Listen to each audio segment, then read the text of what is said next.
안녕하세요. 사사의 사람 사는 이야기 오늘의 사연입니다. 안녕하세요. 한때는 가수를 꿈꿨던 남자 한성호라고 합니다. 지금은 40살이 돼서 평범하게 채소가게 직원으로 일하고 있네요. 어렸을 때는 저의 이런 모습은 상상도 못했습니다. 가수가 되고 싶었던 저는 밤낮 없이 노래를 불러서 엄마에게 등을 여러 번 얻어맞아야 했지만 그래도 노래하는 게 저에게 있어서 가장 큰 즐거움이었어요. 학창 시절에도 밴드부에 들어가 당당히 실력으로 보컬을 따냈고 제 또래 아이들에게는 제법 알려져서 여학생들에게 이런저런 선물도 받았던 기억이 나네요. 그때는 음악이 제 인생의 전부라고 생각해서였는지 노래가 제 인생을 바꿔줄 것이라 기대해서였는지 공부는 늘 뒷전이어서 성적은 항상 하위권을 맴돌았고 어차피 난 공부머리는 없으니 가수밖에 없다는 생각에 기획사의 오디션만 미친 듯이 보러 다녔죠. 그 시절에는 그래도 저도 한 인물 한다고 생각했어요. 고백도 많이 받아봤고 팬이라고 하는 후배들도 있었으니까요. 주변 친구들 모두 저에게 기획사만 들어가면 다 잘 될 것이라 호언장담했습니다. 물론 저희 부모님은 아니셨지만요. 가수하는 거 좋다 이거야. 그런데 학생의 본분은 다 하고 그러고 해야 할 것 아니냐? 엄마, 요즘은 빨리 시작하는 게 좋은 거예요. 공부만 하고 있으면 뭐해요? 내 길은 가수인데. 이런 식의 꾸중이 끊이지 않았고 급기야 용돈까지 끊어버리셨지만 전 계속 오디션을 보고 다녔습니다. 저는 할 수 있으리라는 확신이 있었거든요. 그렇게 셀 수 없을 정도의 오디션을 보고 난 뒤 결국 20살의 작은 기획사에 들어가게 되었습니다. 그땐 정말 세상을 다 가진 것 같더군요. 늘 저를 윽박지르던 부모님도 합격했다고 하니 더 이상 저를 말리지는 않으셨습니다. 이제 데뷔는 시간 문제라고 생각했죠. 그런데 기획사에 들어와서 다른 연습생들과 지내보니 제 현실이 보이더군요. 전 그동안 우물한 개구리일 뿐이었죠. 수려하다 생각한 외모와 노래 실력은 그냥 동네에서나 알아주는 수준이었지 저보다 100배 1000배 잘난 외모를 가진 사람도 천지고 다들 노래나 춤은 기본이더군요. 그때 넘을 수 없는 벽이라는 걸 느끼고 그만뒀어야 했는데 젊은 시절의 패기였는지 노력하면 데뷔할 수 있다는 희망을 품고 최선을 다했습니다. 하지만 사회는 냉정하더군요. 저보다 잘하는 친구들이 먼저 데뷔하기 시작했고 경쟁에서 도태된 저는 시간의 흐름에 따라 그저 나이 많은 연습생이 될 뿐이었습니다. 결국 계약 기간 동안 연습실에 처박혀 있다가 기획사를 나왔습니다. 그냥 6년을 버린 거죠. 26살까지 그 누구보다 열심히 했지만 그 밖으로 나와보니 전 아무것도 만들어둔 게 없더군요. 솔직히 앞으로 무엇을 하면서 살지 막막했습니다. 집으로 돌아가려 해도 실망하실 부모님 눈치가 보였고 호기롭게 데뷔할 거라고 떠들고 다녔던 모든 사람들 앞에 부끄러워 집에만 있었네요. 그렇게 은둔 생활을 한 지 6개월. 몇 년 동안 같이 연습생 생활을 해온 친구한테 연락이 왔습니다. 성호야, 너 요즘 뭐해? 그냥 있지 뭐. 슬슬 아르바이트라도 해보려고. 그래? 야, 그럼 너 내가 아는 형이 취미반 보컬 트레이너 구한다는데 너 해볼래? 정말?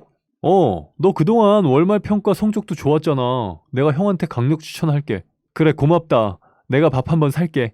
연습실에서 동고동락해온 친구의 추천으로 실용음악학원에서 일을 하게 됐고 주로 취미반 학생들을 가르쳤습니다.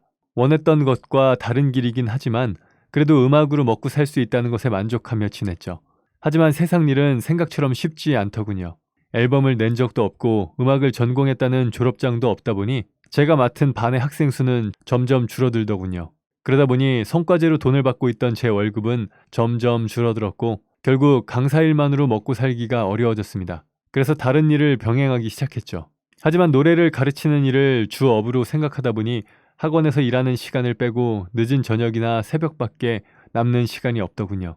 그래서 택배 상하차를 하거나 야시장 물건 배달 등 주로 힘을 쓰는 일로 생활비를 마련하기 시작했죠. 그렇게라도 노래라는 것을 놓고 싶지 않았습니다. 그런데 이것이 잘못된 선택이었는지 또 다른 문제가 생기더군요. 30대가 지나면서 밤낮 가리지 않고 힘든 일을 한 게 목소리에서 표가 나기 시작했네요.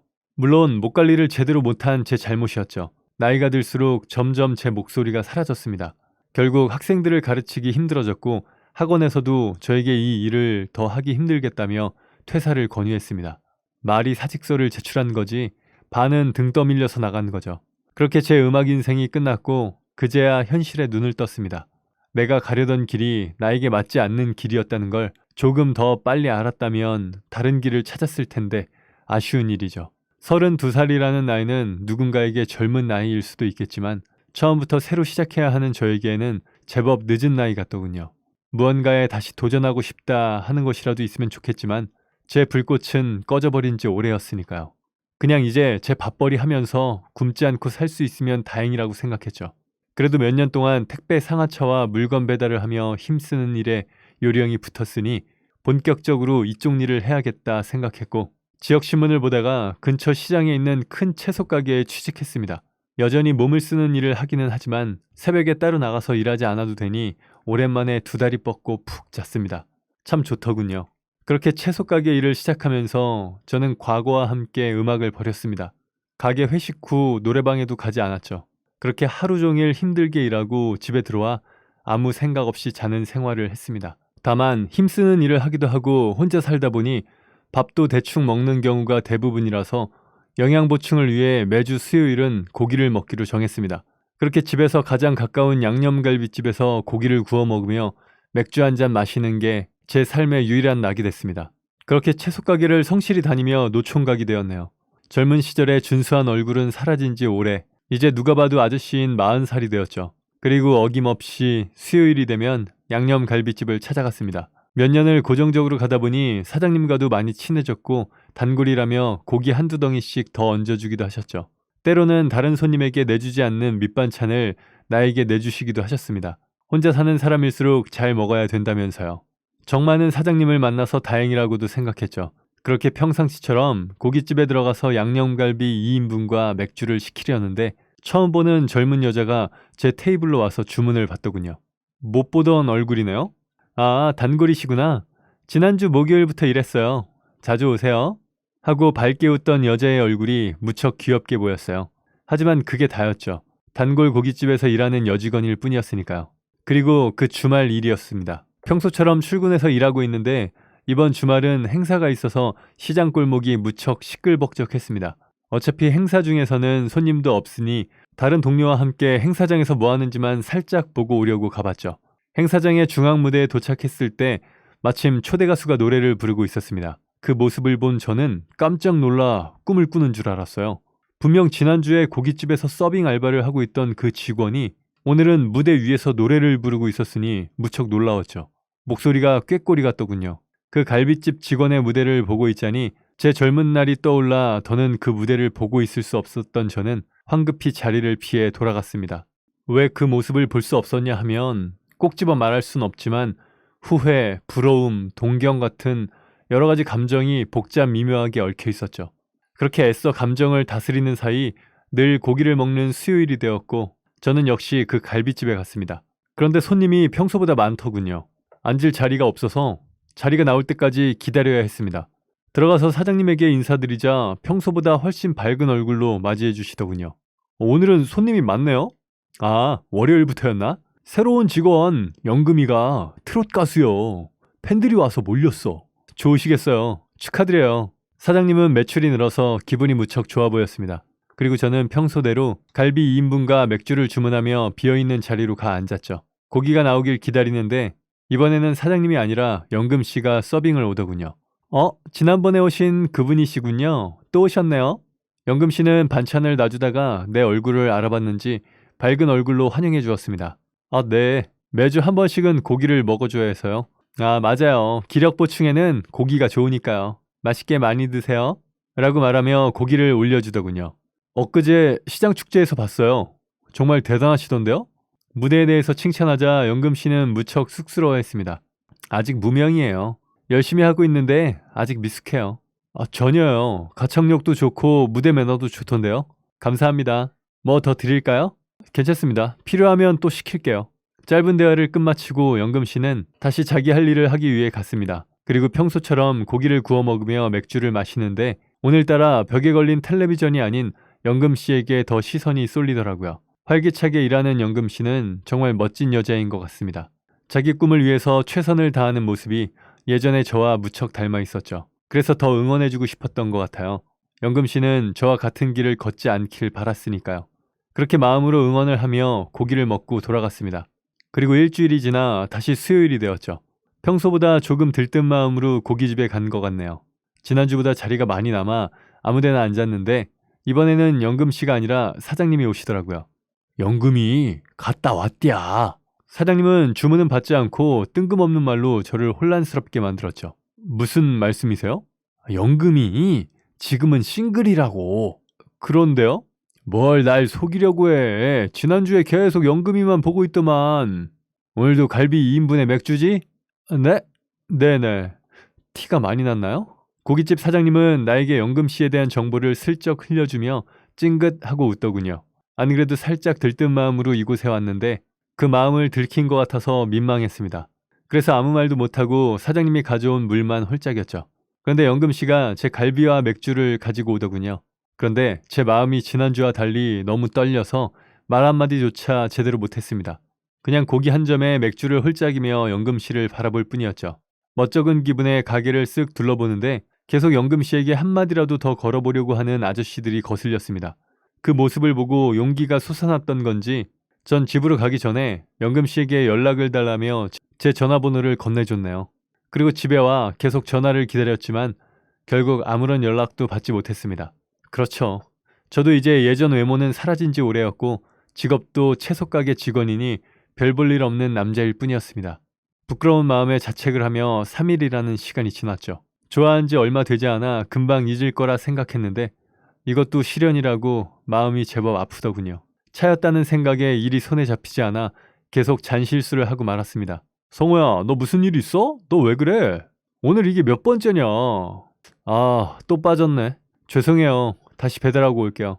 야, 아니야. 너 오늘 일찍 들어가서 쉬어. 사고 치겠다. 들어가서 푹 쉬고 내일 멀쩡하게 나와라.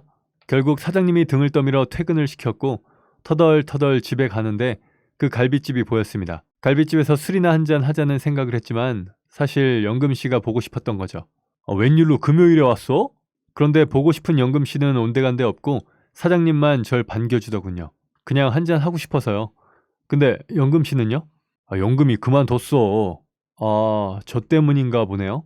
제가 연락처 가르쳐줬거든요. 아, 맞아. 안 그래도 연금이가 자네 오면 주라고 쪽지 남겨놨어. 사장님은 카운터에서 연금 씨가 남겼다는 쪽지를 가져다 주었습니다. 쪽지에는 정갈한 글씨로 연락 못해서 미안해요. 기획사에서 사적으로 전화번호 알려주지 말라고 해서 못했어요. 대신 다음 주 토요일 저녁에 고깃집에서 봐요. 라고 써있더군요. 순간 기분이 붕 떠올랐습니다. 아직 차인 건 아니었으니까요. 그리고 고대하던 토요일이 됐고 정확한 약속 시간을 몰라 고깃집에서 무작정 기다렸죠. 멀뚱히 앉아 4시간 정도를 기다린 후 9시 넘어서야 연금 씨가 들어오더군요. 허겁지겁 제 앞으로 와 앉았죠. 뛰어왔는지 꽤 숨이 차 보였어요. 늦어서 죄송해요. 행사 마치고 오느라고요. 회사에서 말도 없이 스케줄을 잡아서 오늘도 강원도랑 전라도 2탕을 뛰었어요. 그렇게 다니면 회사에서 지원은 해줘요? 교통비 주는 수준이죠. 라고 순진하게 웃는 연금 씨의 얼굴을 보니 심히 걱정이 되었고 전 회사에 대해 질문을 했습니다. 행사장에는 어떻게 순회를 하는지와 매니저가 있는지 정산 문제에 대해 이야기를 나누어 보니 연금 씨 회사는 소속 가수에 대한 처우가 상당히 안 좋더군요. 다음 계약에는 재계약하지 말고 나와요. 계약 언제까지인데요? 글쎄요. 돈 갚을 때까지? 이제 얼마 안 남았어요. 최대한 빠르게 그곳에서 나오시는 게 좋겠어요. 그게 좀 복잡해요. 계약 때문에요? 사실 지금 소속사 대표가 제 전 남편이에요. 처음에는 잘해줬거든요. 그래서 결혼까지 했는데 결혼하고 얼마 안 돼서 다른 가수를 영입하더니 그 여자랑 바람났더라고요. 그래서 이혼했어요. 근데 무슨 돈을 갚아요? 그게 이혼하면서 위자료를 받긴 했는데 1,000만 원밖에 못 받았어요. 혼인기간이 짧아서 재산 분할을 할 게 없다고 하고 결국 1,000만 원 받고 그 집에서 쫓겨나다시피 해서 간신히 월세방 구한 다음에 전 남편에게 계약 해지를 요구했는데 전 남편이 아직 계약 기간 남았다면서 나가고 싶으면 위약금 물고 나가라면서 절대 안 놔주더라고요. 연금 씨는 웃으면서 얘기했지만 눈동자에는 슬픔이 서려 있었습니다. 그래서요? 근데 어차피 상간녀랑 노느라 바빠서 제 스케줄은 뒷전이었거든요. 스케줄은 안 잡아주고 계약 해지도 안 해주니까 저도 너무 화가 나서 잠수를 탔는데 저한테 아무 말도 없이 스케줄 잡았었는지 제가 연락이 안 돼서 스케줄 펑크내는 바람에 회사에 큰 손해를 끼쳤다고 저한테 손해배상 소송을 걸었어요. 저도 억울해서 대응해 봤는데 회사랑 계약한 계약서가 있어서 아무래도 제가 불리하더라고요. 결국 제가 졌어요. 1,500만 원 배상하라고 이혼하고 스케줄 안 잡아준 것에 대해서도 말해봤는데 이 사건과 그건 별개의 문제라네요. 영금 씨의 충격적인 과거를 듣는 내내 가슴이 답답해지더군요. 게다가 그녀의 순수한 점을 이용한 그 사장이라는 사람에게 화가 나기도 했죠. 저는 계속 영금 씨가 이런 힘든 생활을 지속해야 한다는 사실에 마음이 아팠고 어떻게든 방법을 찾아주고 싶었습니다. 그렇게 엔터테이너들 막대하는 소속사들이 있어요. 그런 경우에 영금 씨가 한 계약부터 문제 삼아 소송을 걸 수도 있고요. 물론 쉬운 일은 아니지만요. 저도 그러고 싶었는데 돈이 많이 필요하더라고요. 그래서 제가 나가서 일하는 걸로 갚기로 한 거예요. 이제 한 1,000만 원 정도 남았으니까 열심히 하면 어떻게든 되겠죠. 아니, 도대체 한 번 출연료 얼마 받는 겁니까? 한 번에 2, 30 정도 받는 걸로 알고 있어요. 어쩔 때는 10만 원 받기도 하고. 무명 가수가 다 그렇죠 뭐. 아무리 무명 가수 생활이 대우를 받지 못한다고는 하지만 다른 가수들에 비해 영금 씨는 턱없이 싼 값에 행사를 돌리기만 하는 중인 것 같았습니다. 빚 때문에 정산도 제대로 못 받고 따로 아르바이트를 하면서 생계를 유지해야 할 만큼 힘든 상황인 것 같더군요. 영금 씨는 이미 그런 생활이 익숙해졌는지 괜찮다며 웃는데 저에게는 그 모습이 무척 슬프게 다가왔습니다. 아무래도 영금 씨 전 남편은 영금 씨를 가수로 키워줄 생각은 없고 어떻게든 한 푼이라도 더 쥐려고 스케줄을 막무가내로 잡는 것 같아요. 역시 성호 씨는 이쪽을 잘 아시네요. 이제 노래는 안 하세요? 분명 소속사에 대해 이야기를 하고 있었는데 갑자기 제 옛날 이야기를 꺼내는 영금 씨를 멍하게 바라보았죠. 제가 예전에 가수를 꿈꿨다는 사실은 이곳 누구도 알지 못했습니다. 좀 전까지 분노한 마음이 순식간에 누그러지고 영금 씨가 그걸 어떻게 아는지 당황스럽기만 하더군요. 제가 노래를 했었다는 걸 영금 씨가 어떻게 아세요? 저의 놀란 표정을 재미있어하며 영금 씨는 말을 이어갔습니다. 성호 씨, 저 8년 전에 만났는데 기억 안 나세요? 연수동 실용음악학원 거기 다녔어요? 근데 왜 기억 안 나지? 저는 그때 취미반이 아니었어요. 24살의 늦은 나이였지만 실용음악과 가려고 학원에 등록한 거였죠. 절 가르쳐주시는 선생님한테 엄청 혼났는데 성우쌤이 저한테 노래 정말 잘한다고 칭찬도 해주시고 응원도 많이 해주셨어요. 그게 정말 큰 힘이 됐어요. 영금 씨가 절 예전부터 알고 있었다는 사실이 무척 놀라웠어요. 하지만 제 기억 속에는 영금 씨는 없었죠. 그래서 뭐라고 말을 해야 할지 몰라 머뭇거리는데 그녀가 말을 이었습니다. 그래서 이 가게에서 성호 씨 처음 봤을 때 깜짝 놀랐어요. 사장님한테 물어보니 성호 씨가 매주 온다는 이야기를 듣고 알바하기로 한 거예요. 근데 선생님은 이제 노래 안 하세요? 저는 이제 노래 안 해요. 그렇게 저와 영금 씨는 그동안 각자의 살아온 이야기에 시간 가는 줄 몰랐습니다. 그날 밤은 그렇게 이야기를 마무리하고 영금 씨와는 헤어졌습니다. 하지만 이후 영금 씨의 이야기가 계속 머릿속에서 맴돌았죠. 또 어딘가에서 제대로 된 돈도 못 받고 행사를 다닐 그녀를 생각하면 가슴이 아려오더군요. 영금 씨를 좋아하는 마음도 있었지만 예전에 제가 생각나서 견딜 수가 없었습니다. 결국 전 고깃집 사장님을 찾아가 영금 씨의 핸드폰 번호를 알려달라고 한 뒤 전화를 걸었습니다. 영금 씨, 저예요. 성호 씨? 아무래도 못 참겠습니다. 제가 도울 방법이 있을 것 같으니 계약서 좀 보내주세요. 빨리요. 영금 씨는 저에게 계약서를 찍은 사진을 보내왔습니다. 내용을 읽어보니 이건 부당계약이나 마찬가지더라고요. 여러 개의 황당한 조항 중 눈에 띈 하나는 사적으로 번호를 알려주지 말라는 조항이었습니다. 이래서 영금 씨가 저에게 전화를 못한 거였나 봅니다. 하지만 이번엔 제가 직접 영금 씨 번호를 알아낸 것이니 영금 씨가 계약 위반을 한 것은 아니었죠. 일단 계약서 내용을 알아냈으니 예전 연습생 동료 지영이에게 연락해 이것저것 알아본 뒤 함께 변호사 사무실로 갔습니다. 변호사와 불공정 계약에 대해 상담을 했고 저와 영금 씨는 바로 민사소송 준비를 했습니다. 그리고 전 계약서를 들고 영금 씨의 소속사 대표를 찾아갔죠. 제가 직접 만날 필요까지는 없지만 좀 더 강하게 나갈 필요가 있다고 생각했어요. 양 대표님, 여전히 이런 짓을 하고 다니시네요? 누구더라? 제가 영금 씨의 계약서를 내밀며 말했지만 양 대표는 역시 제가 누구인지조차 알아보지 못하더군요. 저 대표님 예전 소속사에 있었던 적 있어요. 기억하실지 모르겠지만. 그래? 근데 당신이 영금이 계약서를 왜 들고 왔어? 지금은 영금 씨 매니저로 일하고 있거든요. 저희 쪽에서 영금 씨 데리고 갈 겁니다.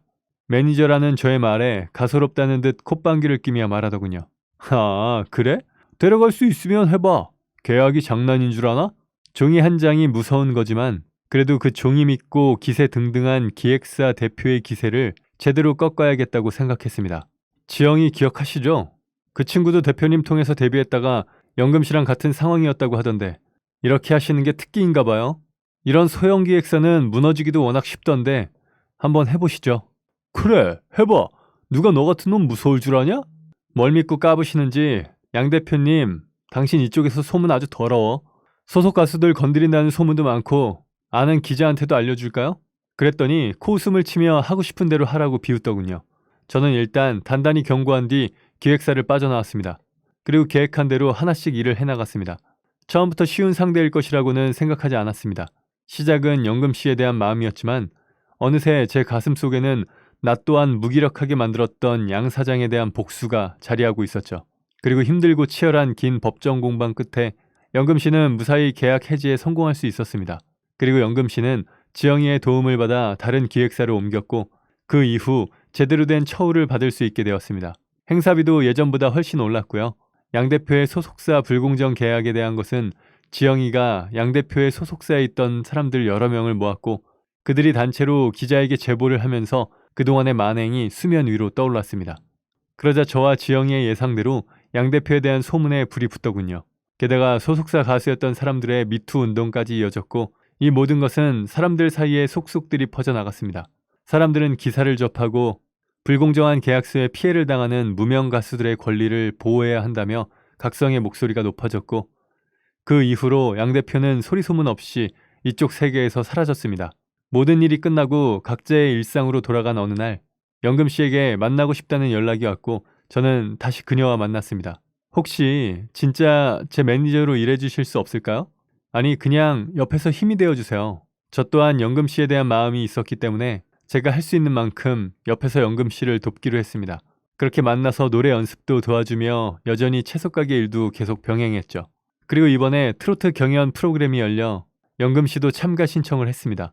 큰 기대 없이 참가에 의의를 두자고 했죠. 그런데 그녀는 생각보다 좋은 결과를 거듭했습니다. 하지만 최종 6인에는 들지 못하고 탈락하고 말았죠. 전 무척 아쉬워했지만 영금 씨는 무척 뜻깊은 순간이었다며 10등 안에까지 갈 수 있었던 것도 모두 제 덕이라고 말해주더군요. 성호 씨가 제가 노래하는 거 도와주고 지켜봐줘서 잘할 수 있었어요. 성호 씨 진짜 고마워요. 영금 씨의 말을 들으며 저의 지난 20대 시절 동안 제가 아무것도 이룬 것이 없는 건 아니라는 것을 깨닫게 되었습니다. 영금 씨는 이제 무명 가수에서 벗어난 듯하네요.